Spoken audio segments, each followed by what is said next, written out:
Welcome to episode number 18 of our Guitar Hangs with Nick Granville in Wellington, myself in Auckland. Today we thought we'll do something cool and talk about time-based effects, which we had been planning to do for a while.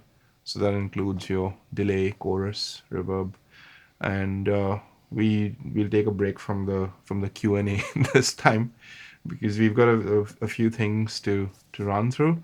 So, Nick, you just want to fill us in on what's been going on as usual? Yeah, it's been really quiet for gigs. It's been actually one of the quietest times probably ever at this time of year, but was to be expected in Wellington with all the job losses and stuff here and all that. And heading into winter usually slows down a bit. Yeah. But I'm playing at the Capitol Blues Club on Friday. You'll know that venue. Yep, that's a nice space. Yeah, so I'm playing there Friday with my band. I've got two singers this time, so that'll be great fun. Awesome. Greer Perinara singing, great female vocalist, and Brannigan Carr, and then my usual four-piece band. So we're actually doing a double band night for Matariki with Michael Barker. I don't know if you know Michael. I do, yeah. He's played with Catherine Tonks a few times, so she does mention that he's an excellent drummer and musician. He's fantastic. Yeah, great vibraphone player, like classical percussion as well. But he's got a band called the Swamp Thing, and they're playing the first set, and then we're playing the next two. Okay. Michael used to be in the Jonathan Butler trio. That was kind of the band he was most known for. But with Neil Finn and all kinds of people, and he's been around. Very good musician. So they're playing the first set, and then we're playing the next two. So that's this Friday. Are you going to risk the deluxe reverb? The in-house? No, I'm going to use the little Yamaha speaker and take my Fractal FM3. Oh, cool. Yeah. Because it's like there's no room. They have a Yamaha 12-inch there that I normally use. Yeah. That actually sounds pretty good. And then I'll take the modeler because it's just easier in that venue. Oh, okay. Because there's no parking anywhere near it. Yeah. You're walking no matter what. Pretty much. Right? So. Yeah. If they didn't have that, then I'd probably just take my little Fender FR10, the powered speaker that I bought recently. I bought one of those FR speakers for the modeler, and it's awesome. That thing's great. So yeah, I did take that, or there's a deluxe in there, but the last time I went there, they were like, "Oh, sorry, the deluxe isn't here," and I'm like, "What do I do now? Like, what am I going?" So I had to get in the car, drive home, get an amp, and then come back down. So now I'm just like, I'll take the modeler, and I know I'm sorted. So. What about yourself? What's been happening, man? I've been doing all sorts of weird experiments at home. I finally got a little bit of time on the weekend. So I hope you're talking about musical experiments. Musical experiments, yeah. I'm not making LSD in the garage or anything like that. Your side business. No. So I remember I told you my dad took the Katana 50. So a long time back I had given him this one. So he's like, I'm not using this, take this back. So I'm like, hang on, I had modded this for a speaker output, so it can actually drive that 2x12 off this around 3 to 5 watts-ish. And it's got an aux input, so you can plug in a modular directly and just use this to drive the cab. It's battery powered, so, no issues of, ground and stuff. I mean, the onboard amp's pretty good sounding, no complaints there. But I was running the Sir reactive load. So all these amps, like cranked, running into the load, and then this running the cab. It sounded really nice, So essentially, you're kind of using it like a power amp, but really a little 3 watt, did you say? Because you don't need anything more than that. In fact, like I had to drop the Sir reactive load volume down to halfway, because even...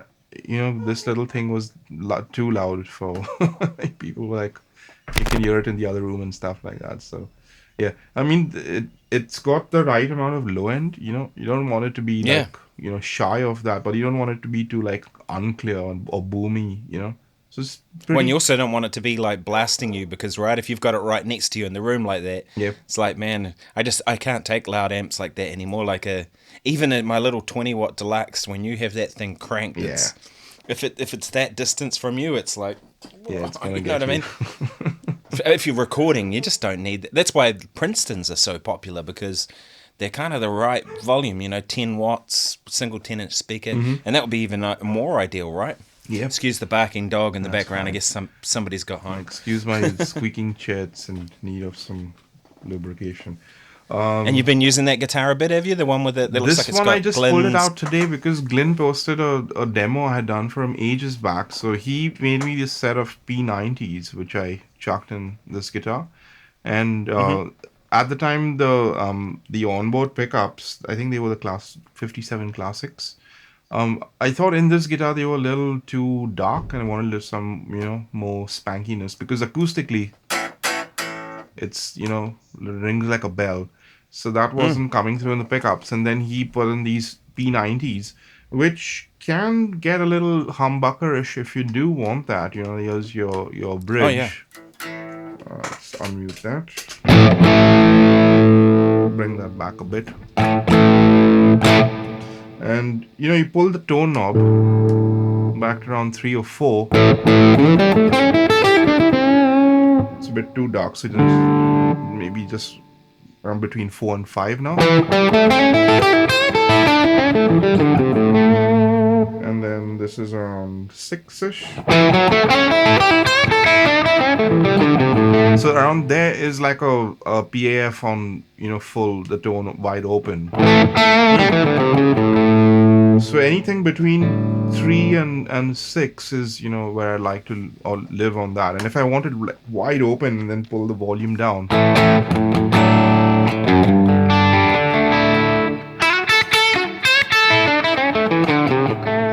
Those take your head off kind of tones, but then you have all that range, available. Now, similarly, the neck pickup.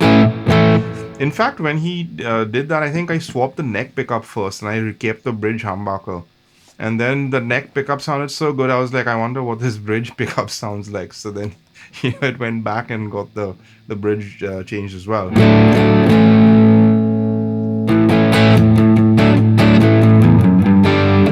And this is into a Marshall, so it's kind of. And what wiring have you got going on there? Have you got whatever 50s? he did, because this is one guitar I don't touch the wiring because it's a pain in the ass to do.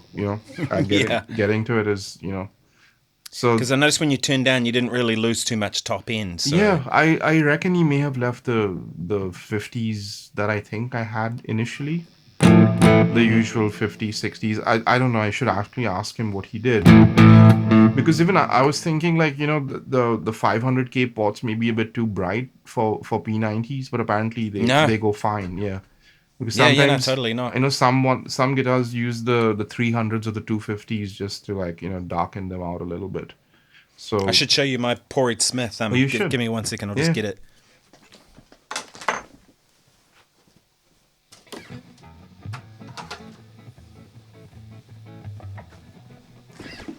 There you go.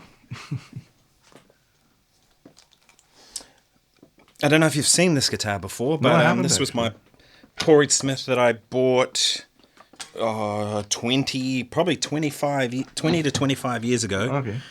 And I had a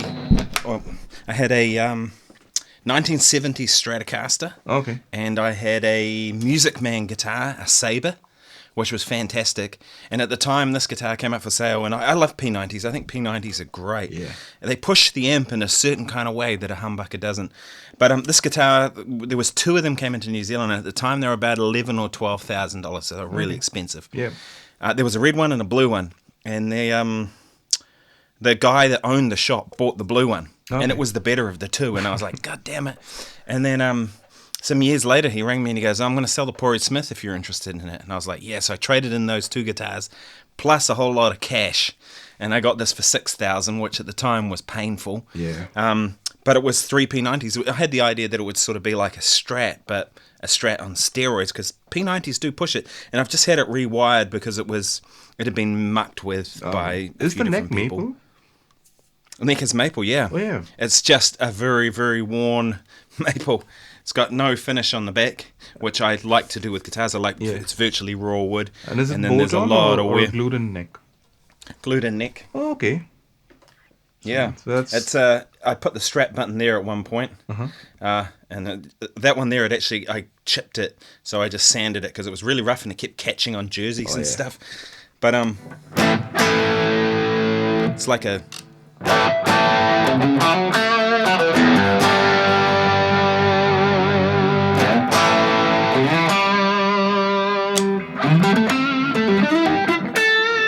and then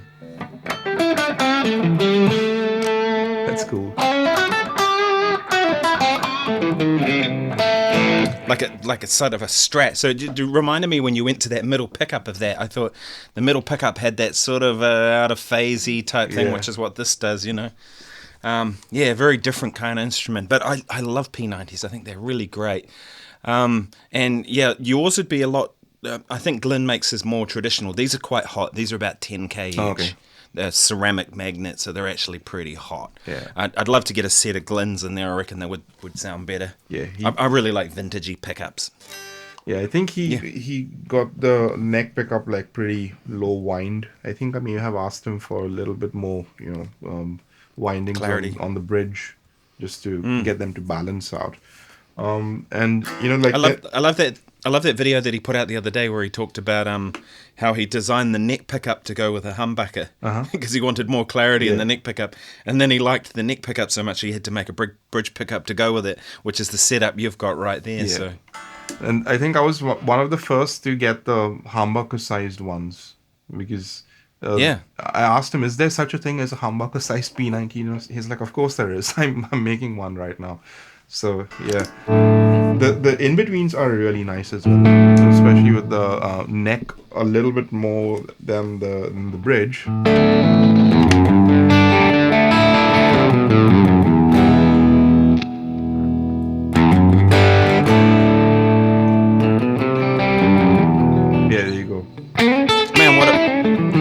What a load of different tones you're getting out of just that, right? You got a 335 with two P90s and just manipulating the controls. You've got no time-based delays, reverbs, anything on there, have you? I've got one reverb on at the moment, which is just a plate from the Lexicon PCM70. So I can actually take that off. Let's see what it sounds like without the... I feel like Tim Pierce. He's like, I'll do it dry, but I don't want to. Yeah. Yeah. Oh, why are we still hearing that? Hang on, sorry. I'm the same though, man. I don't like dry guitar sounds, right? Like oh, there we go. There, yeah, that's bone dry. There's only the room simulation and the aux storm going on right now.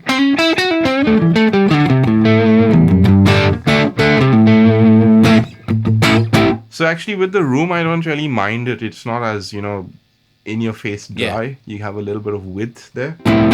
The earlier on when I used to combine mics on the cab, I used to pan one all the way left and the other one all the way right, which is like a cool sound, but now I kind of like the blend in mono, like your dry mics are mono and the room mics are in stereo.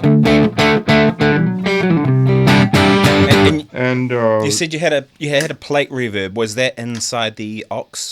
It does have a plate. You... I'll show you what the onboard plate sounds like.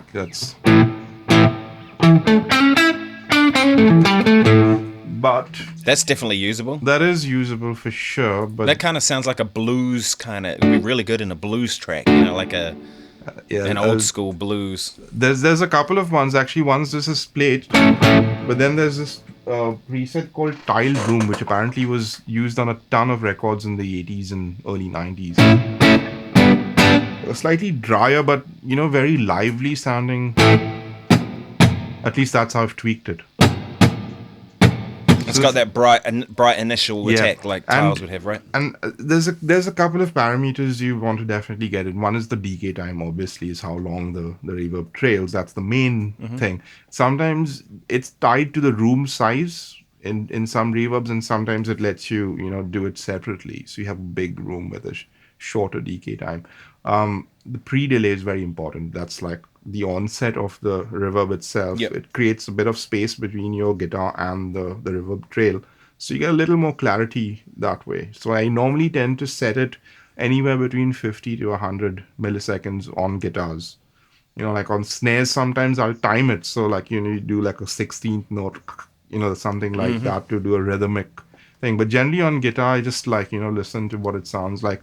There are some reverbs which sound better with like shorter pre-delay times. So, like especially the huge ones, you don't really want to like, create that bit of space. It's Gap. almost like immediate and, but generally if you're just using the reverb to create some ambience, then the pre-delay is quite a... So this is around 50, I'm guessing. Okay, and then finally I have this large concert hall.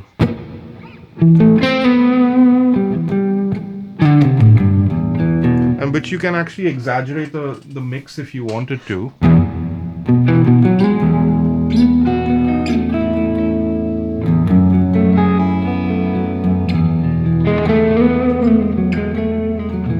But most of the time, I end up staying on that tiled room preset.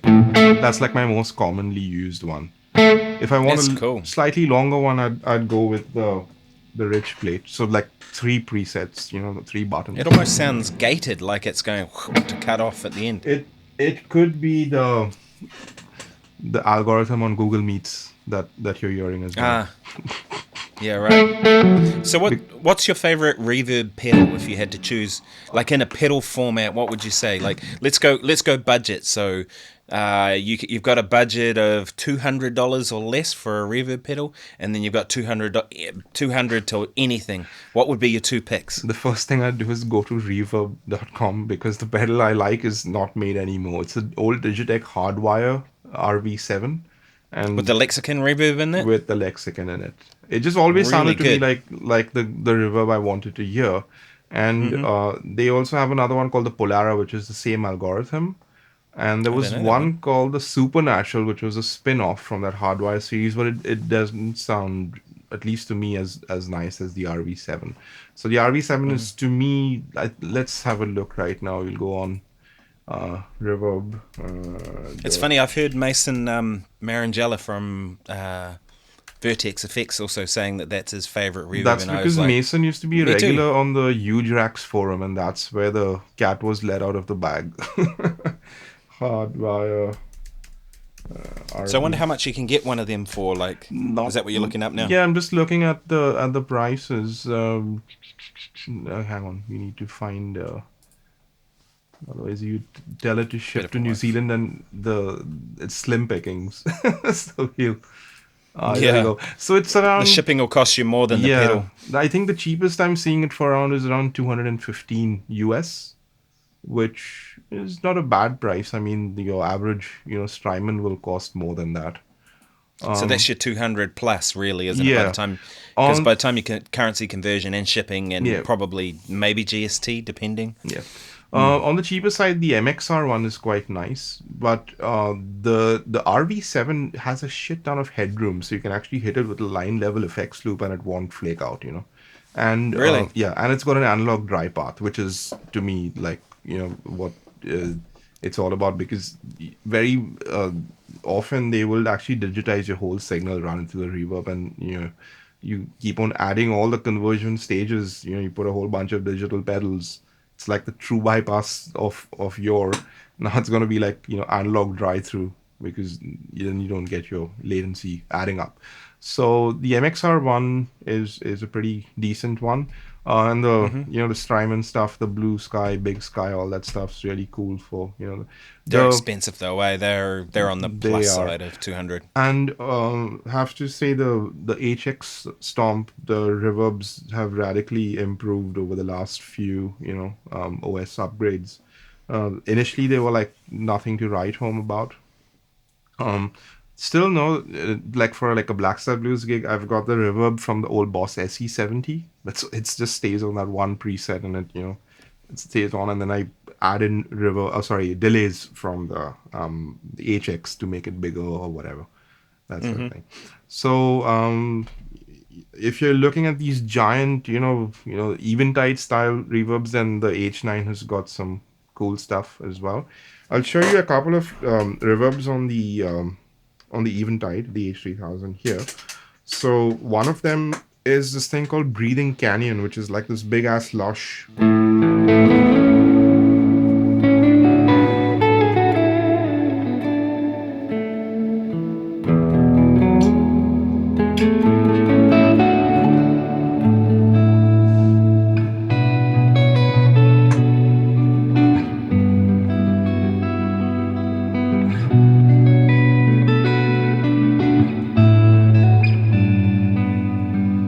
That's one, and then the other one is slightly bigger, which is the famous or infamous, shall I say, black hole.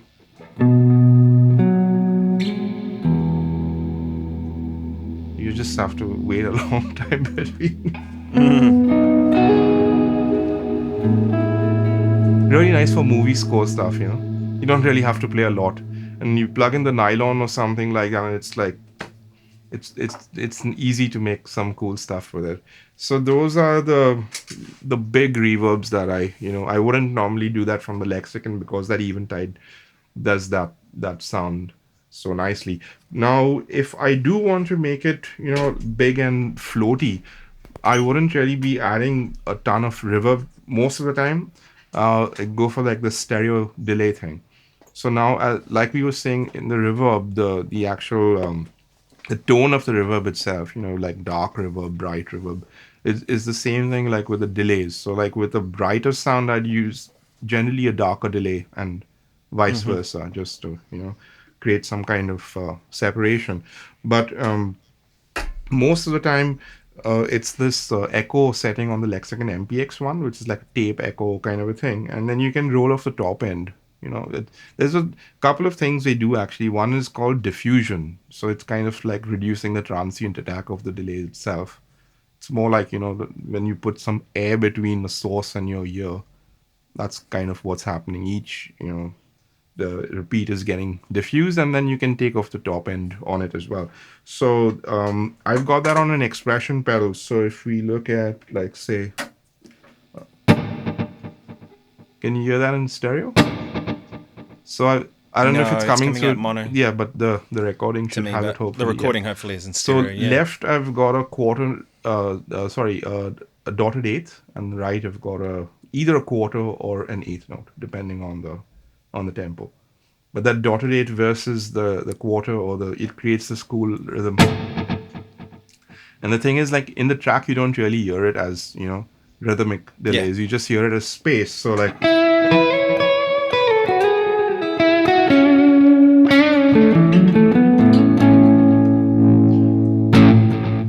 So now if you listen with distortion, can you just hear how the echoes themselves are not as high fidelity? They're like a little more lo-fi. Something like that. And then I have a switch to just make it a little brighter. So it's almost like having two presets. So if I was doing like a cleaner sound, for example, then I would go with like a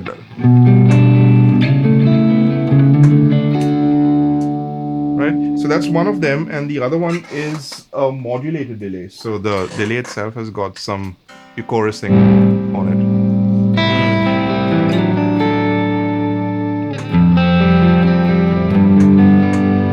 That's like the full mix there.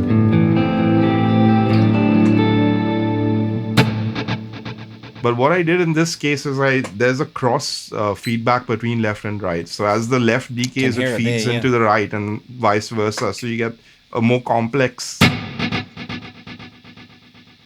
thing.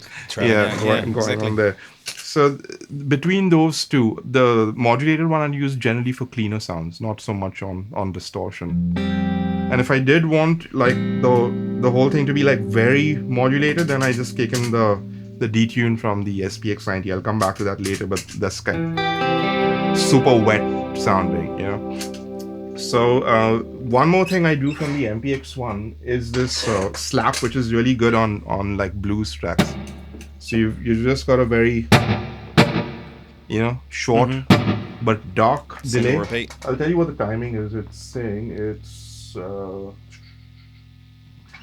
it's 180 milliseconds on one side and 161 on the other, and there's no repeats on either. So you get this stereo slap because the two delay times are slightly, offset a little bit. Otherwise, you're going to be hit by that echo coming in, which is also cool, if it hits you dead center. So now, just a little bit of this blended in.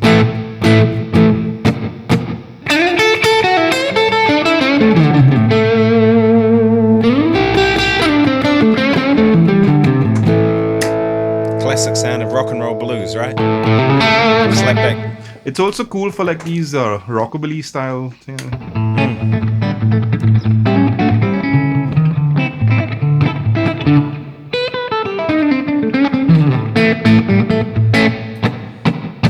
kind of have to like almost like listen to the There's blend with. two guitar players I hear who do that quite a bit now. Is Josh Smith is one.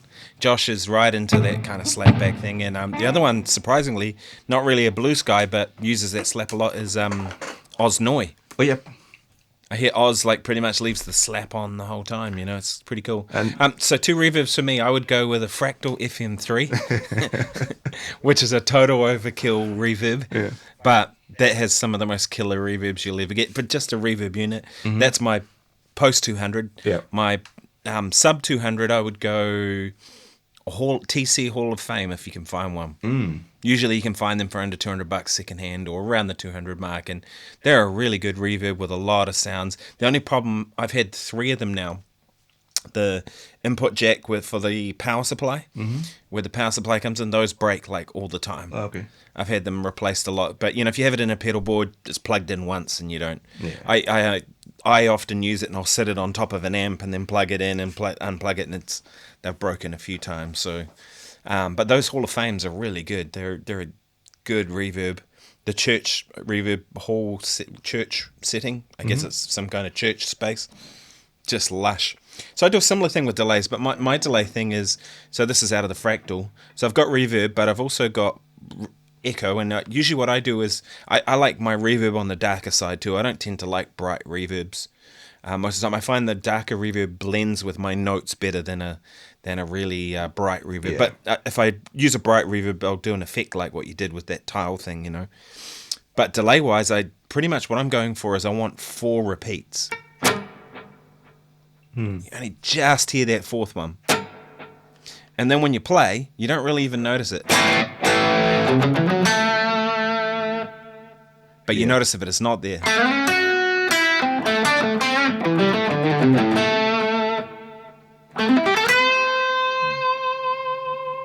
But it catches the notes, and the thing I find with that is it catches it. The other thing too is if I don't have that, both the verb and the delay, what happens is I start playing all these notes because I want to fill up all those gaps. Whereas now I can let the reverbs and the stuff trail as well. One reason I don't like playing without reverb, especially, is that I end up playing too many notes. Whereas the reverb will play the In between, yeah. that stuff's going on in the gap, so I don't feel like even just something like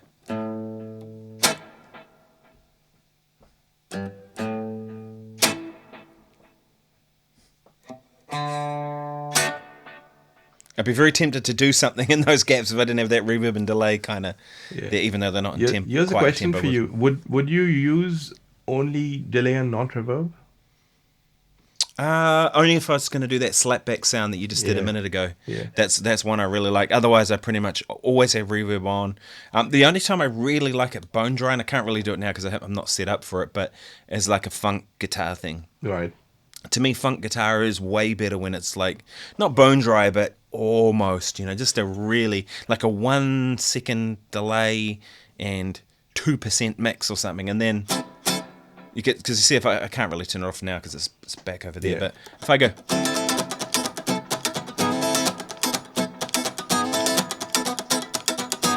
you can hear all that reverb and delay is just cluttering things up. Do you know what I mean? Because if it's bone dry, it becomes more punchy and more percussive, you know. So that's the time I turn them both off.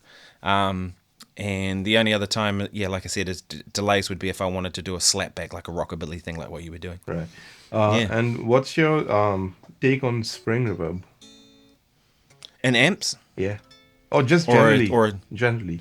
Generally. I don't mind it. I'm not crazy about it. And it depends on the spring and the amp. Yeah. The best amp I've ever had was actually my Fender 75. You remember that amp with the 15-inch speaker I had in it? That had the most killer spring reverb. It was my favorite thing about that amp. I never particularly liked the 15 in it. It sort of had a weird mid-range and was too boomy. But the reverb, the spring reverb was fantastic. And the thing I find with a lot of the spring reverbs is the time is not right. Yeah.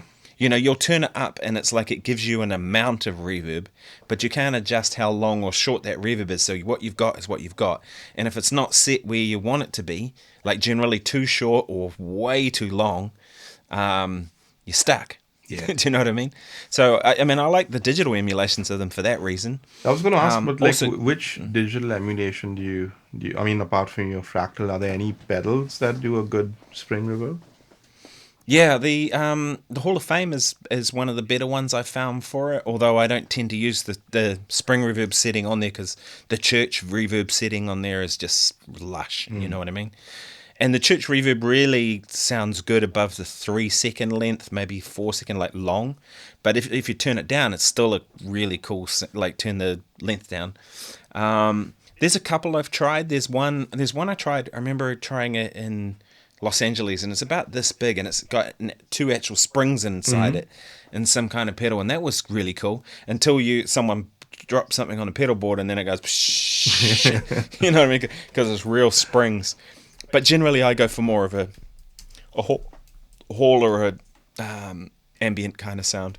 But the reason I mentioned the Fractal before for my any budget is that the reverbs in there are insane. Right. There's some reverbs that are 30 to 50 seconds long and they cascade out and it's got basically all the kind of sounds that you could get out of like a Strymon Big Sky. Right. You can get all of that in the Fractal easily.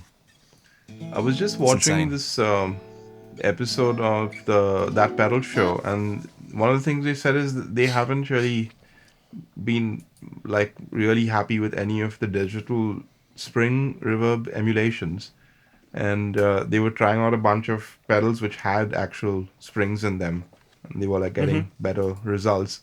One of them I found quite interesting was this company in Australia called Echofix, and they make a spring reverb which I think it's not cheap. It's like around 449 Australian, which I think saying Depends how much you really care about spring reverb. If I was playing surf music, then maybe, but for the sort of stuff I do, I'm not really that. It's not that big. I know what they mean about the digital emulations seem to not get the fluttery stuff that happens on the end of it right. It's sort of they'll get the initial attack or they'll get the length or whatever, but it's that weird thing that real springs do, and it's not. What I found in the digital emulations is it's almost like they're carbon copies, so they do that fluttery thing, right? But it's the same every single time, and that's not how spring reverbs work. Some notes will set it off more, other ones will set it off less. That sort of, do you know what I mean by that fluttery thing? Yeah, I don't know if that's the right one word. I thought I'll try actually is this Universal Audio, what's it called? The AKG BX20 spring reverb. So I've switched the lexicon off, right? This is my dry sound. This is what the default preset sounds like.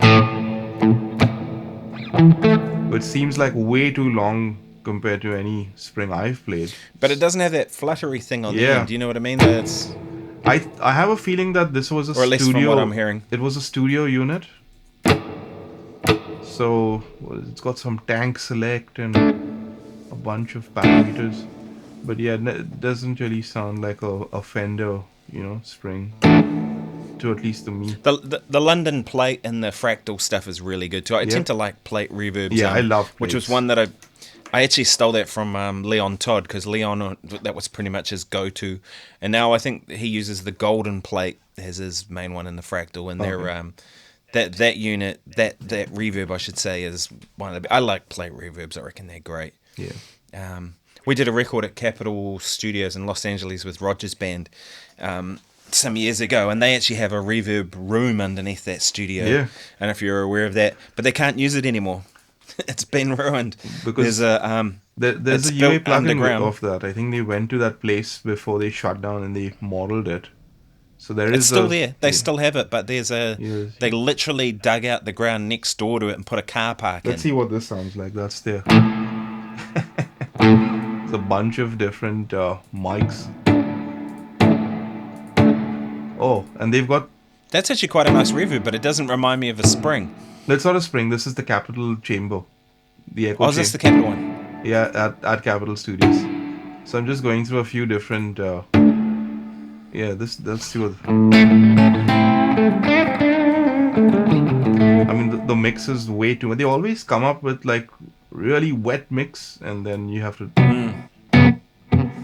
Yeah, this is like not even 5%. But that's heaps, right? I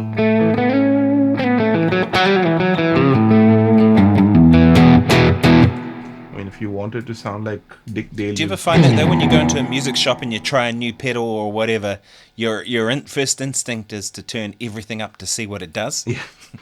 Maybe that's what they're thinking, that people want to know, like, let's turn it up loud so people know exactly Yeah. what it does. But Or they make, oh, is it actually doing anything? yeah, like a compressor pedal, right? You try a compressor and you're like, Yeah. it's not working. Why isn't it working? Unless it's 'Cause my boss CS2. But speaking of pedals, what's your favorite delay pedals? my favorite delay pedal still is the Timeline Yeah. by Strymon, and that's been out for over 10 years now, Yep. and it sounds awesome. Still have And it mine. does so many things, and I haven't heard anything that does, particularly the analog delay setting in there is the one I use the most. I haven't heard anything that does it better. It has essentially two delays you can have. So for me, most of the time I want one that's like the sound I just had a minute ago, which is like your 4 repeats. Yep. That, and then I want one that does basically like the Edge from U2, which is basically really loud. And you can do both of those in the Strymon, and the third button is tap tempo. Yep. It's like magic. Those things are built like tanks. I don't think I've ever heard of anyone killing one and having it die on them. Yeah. I mean, I'm sure it probably happens, but I've never heard of it.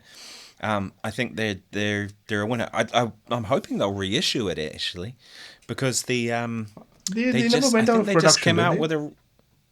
No, I mean like a not reissue, Ah, like yeah. Upgraded or a whatever. version 2. Version 2, yeah. Yeah. Sorry, I misspoke.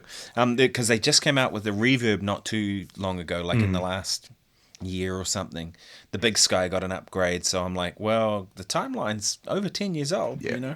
I mean, to me, the only thing I think that would improve it was if it could handle a little more line level signal, because I think they say it's line level, but it craps out, you know, especially if like you're using the looper, you just loop a couple of layers in the effects loop of the amp, and it just starts like getting really compressed and distorted and stuff. So you know it Yeah. doesn't have like even the Digitech hardwire one I was talking about, that handles it fine.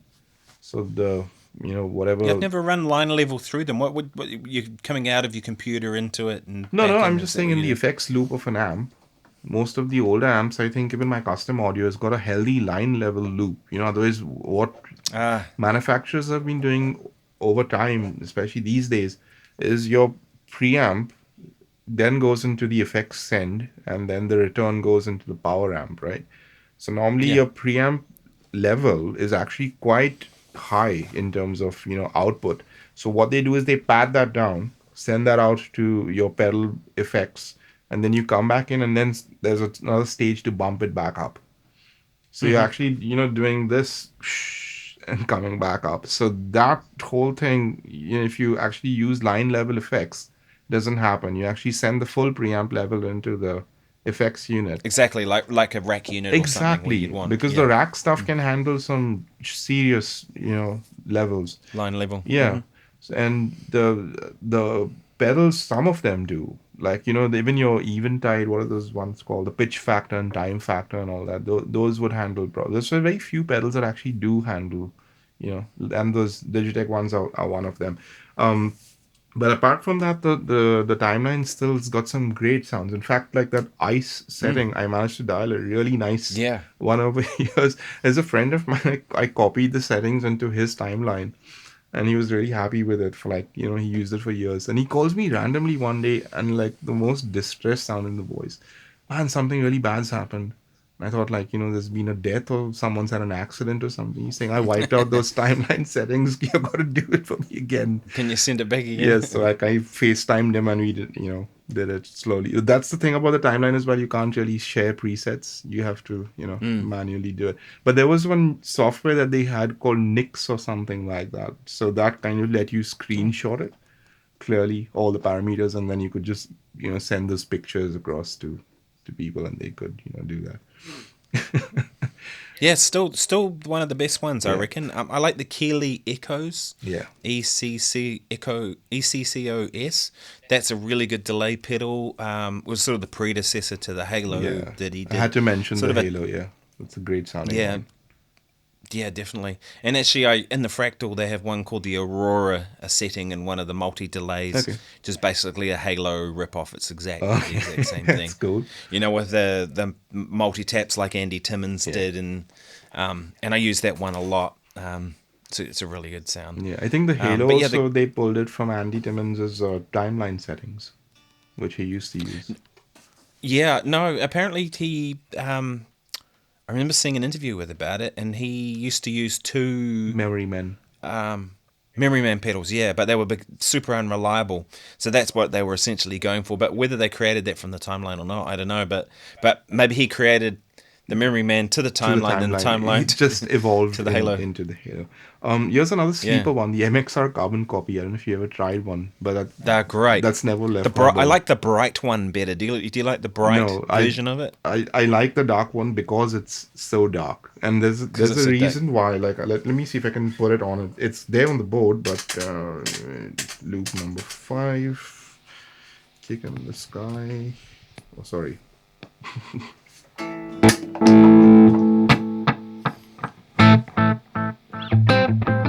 The thing is, that's the only delay I've got in front of the amp. And when you have a distorted amp, it tends to bring out all the brightness in the delay. Now, because it's so dark, it does it fine, you know. And actually, let me just put the lexicon plate back on, just to smooth it out a bit. Yeah, so Yeah, that's cool. Actually, I think I'd probably prefer it beforehand. Yeah, I think you're right. That's the place to put it. Put it before the amp. So now if you take out all the regen and you go for this very, like, almost like a slap. That's one, right? So you can have it like a really short delay time. So it's almost like making it sound like it's in a bathroom or something, or Exactly. like you know. Yeah. And if you want to exaggerate it, then you crank the regen. So it's almost like ugly sounds, but that are cool. Something like that. You can blend the mix down like really low. So you have Kind of reminds me of Scotty Moore or someone like that, you know, with Elvis. Yeah, and let's get this. This is a particular setting.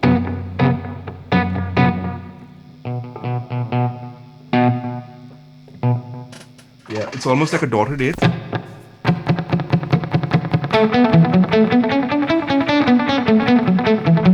So you can do all those bad banjo picking exercises. That stuff like that. And finally, there's a freak out setting where you crank the regen and it goes into self oscillation. So I'm going to kind of just show you a little bit of that, which is The way to do that on the echoes too.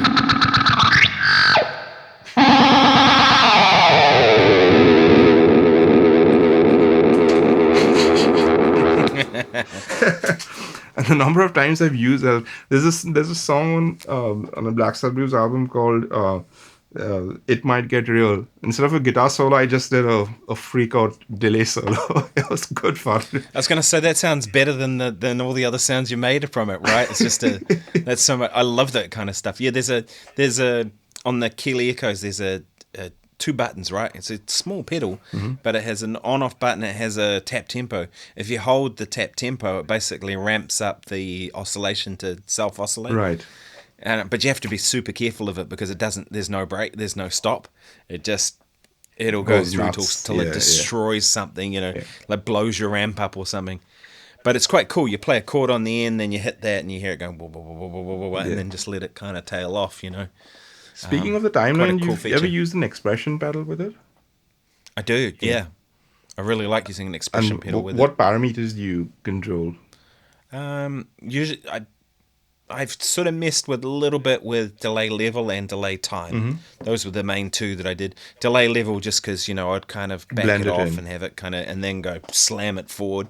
And that's kind of fun. But delay time because you get that kind of glitchiness and stuff going on, and you could that could be kind of fun. Even just you're moving your expression pedal just slightly to make it get a little bit wobbly and colourful. Right. And that's about the only ones I've done. But you can do, I think you can do any parameter. Yeah. Here's one I found which was super useful. There's a reverse delay mode, and you can use the expression to control the delay mix as well as the feedback. So what I did is like when you have it like pulled back, like heel down, you have a little bit of that, so it's almost like an ambience that happens, and you have a few repeats, and then as you floor it, it gets like into 100% wet, uh, mode, and a single repeat, or maybe one or two repeats. So like I bring the repeats down, and what happens is like you can play like normally, and it's just creating a little bit of an ambience. And as you pull it, it goes full on into like Jimi Hendrix reverse guitar, and then you tap And tempo. all kind of fades Yeah, in you between. just tap tempo what you want, the right tempo if you're playing along. And you can suddenly get these mad reverse guitar things, like suddenly in the middle, like, and then you pull it back, and you're back into it. So if you're playing around with your timeline and expression, try that one. That's pretty cool. That's a cool idea too, because you could do that sort of like Osnoy would do, where he plays a phrase Yep. and then he puts an effect on the next phrase, and then he goes back to the, like he does. He particularly does it with the tremolo, but with that reverse delay could be really cool. You play something, and you play the next phrase with the reverse, then back to normal, then back and forth, and that kind of stuff. Yeah, that'd be awesome. Here's I another should try one. that. They cap out your minimum delay setting at 60 milliseconds. You know why, right? No. Because if they give you any shorter, then you don't need to buy a chorus or a flange. Huh. You take Right, that of delay, course. yeah, and you drop it down to like 10 or 15 milliseconds, and you modulate that, and you've got your chorus, and you turn up your feedback, and you've got a flange. So they cap it out So as why did they I don't they know kept it? why, but there's one which is I think the lo-fi mode, which goes down to 2 milliseconds. So I was like, okay, cool, let's try this out. So I got a cool sounds, like I think if you do 11 milliseconds, you get the start of that Zeppelin song, Houses of the Holy, where it's like this weird flange, kind of thing going on. And when you set it like really low, you kind of create like a chorus, right? And then with the expression, you can control the modulation speed. So it's almost like a Leslie Ah. where you go like the slow wobble, and then as you go start spinning faster. So that was another cool sound. I wish I had it. It's somewhere deep in the cupboard because they're all on this wet board I made, which has got a H9 timeline and the RV7, and they are all connected to this mixer that Stefan from Big Noise made me. It's basically a Oh three-way yes. parallel You told mixer. me. Yeah, it just farms out the effects and lets you blend them in. So everything's running in parallel. Um, but yeah, that Which is a that good that way to do timeline it. is a super useful pedal till now. I have to say, like if there was one only delay, strictly delay that I was getting, I'd probably still be looking at that one. The only thing is, Yeah. apart from like the line level thing that I spoke about, those encoder knobs are a little bit fragile. So I've broken those They twice. do look, yeah. They look like that break, don't they? I haven't actually broken one, but they do look a little bit like. I think I told you if Um. you do, I still have a couple of spares. Oh, I'm. Yeah. Hopefully it Because doesn't the get to that. shipping was so much, I was like, what's the point? I told him, okay, send me 10 of them. if it ever. The other delays that I've played that I quite liked. I quite liked the free the tone Yeah. delay. I thought that was pretty good. Is that the Had some 2290 things. style one? Yeah. Yep. And then there was another one I tried. Is it Chrono or something or Oh, yeah, the Providence. Providence? Yep, that's the one. That's the cool one. That was really good. There's, And what I liked about it is there's a millisecond readout yeah. display on the top, which was, and so millisecond and tempo, like actual quarter note equals 145 or whatever. So if you're in the studio and you say to the producer, what tempo are you at? Yeah, Being exactly on it. exactly. That's pretty cool. Instead of like tapping with your foot is, Yeah. you might be slight. It might be 144 and the track's 145, but this you can be bang on without needing MIDI sync or anything. I Yeah. thought that was a pretty cool pedal. But there's so many of them around now. I had a Titan for a while, the Red Witch pedal. I don't know if you know that one. Okay. Are It's they got the part of that mini three. series, or those are the bigger ones? No, this is the big pedal, and it had three separate circuits. So a three three analog delays in one pedal. So it was maybe I think it was level, repeats, and delay time. Okay. And then you had the same thing times three, but you could set it up to go one going into two into three, or one going into two, and the next one Oh, be yeah.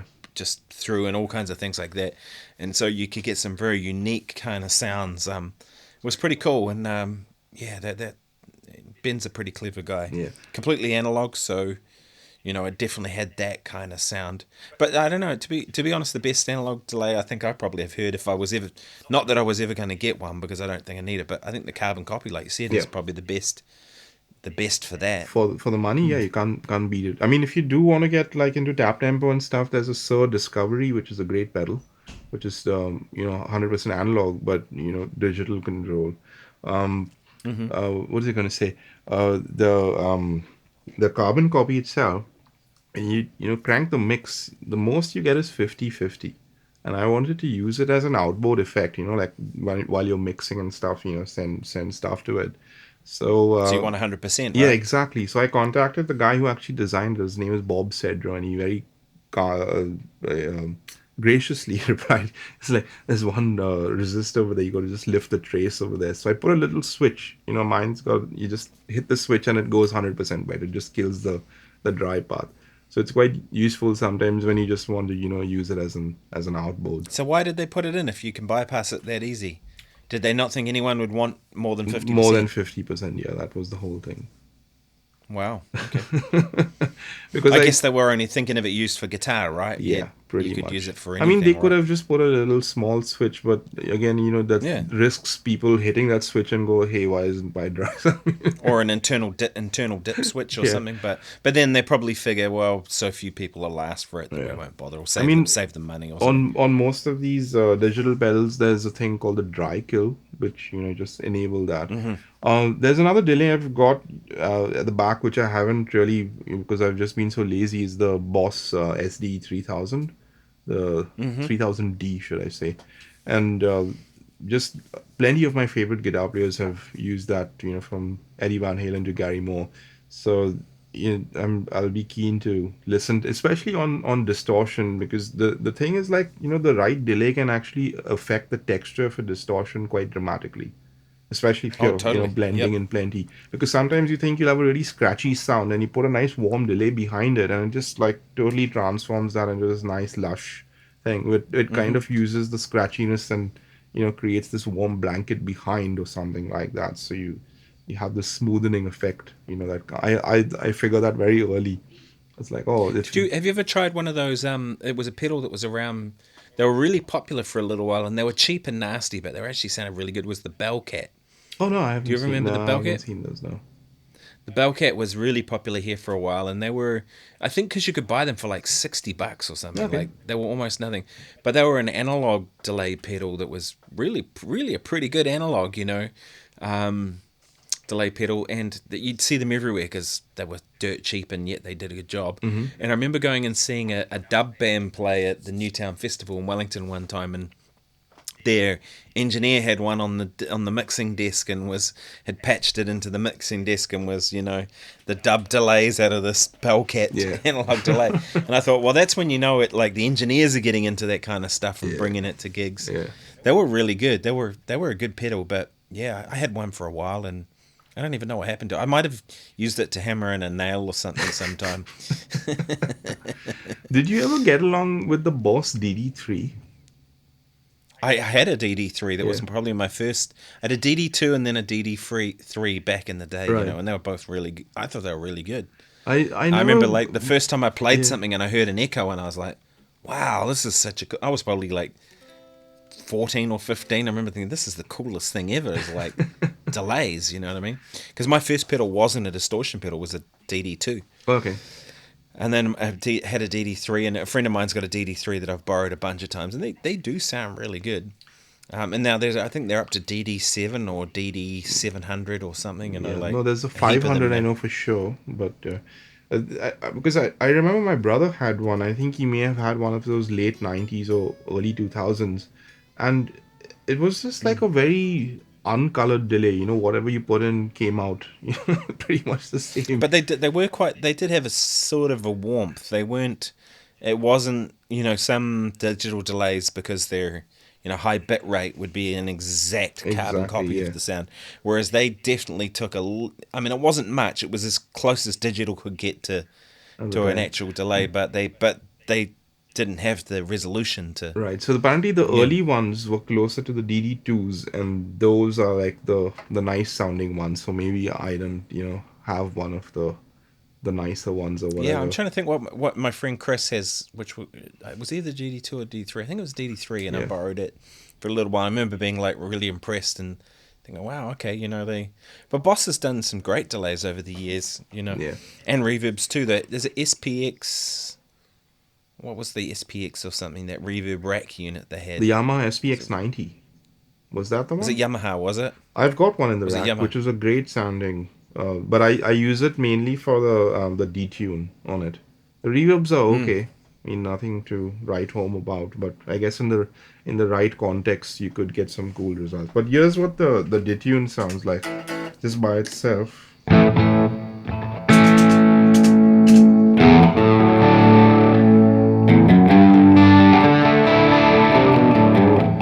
And like with a ton of distortion, it sounds great.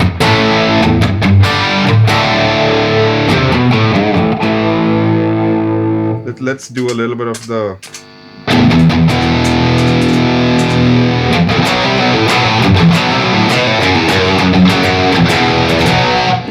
Something like that. But it's pretty cool how much this P90 can chug, right? And you can turn it down and go like the. Yes. Apart from the noise.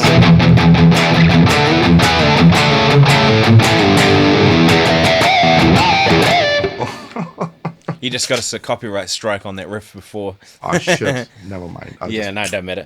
It's funny, isn't it? The single coil hum. Yep. I haven't kind of had a single coil guitar for ages to have to worry about it, but like even this, I'm now.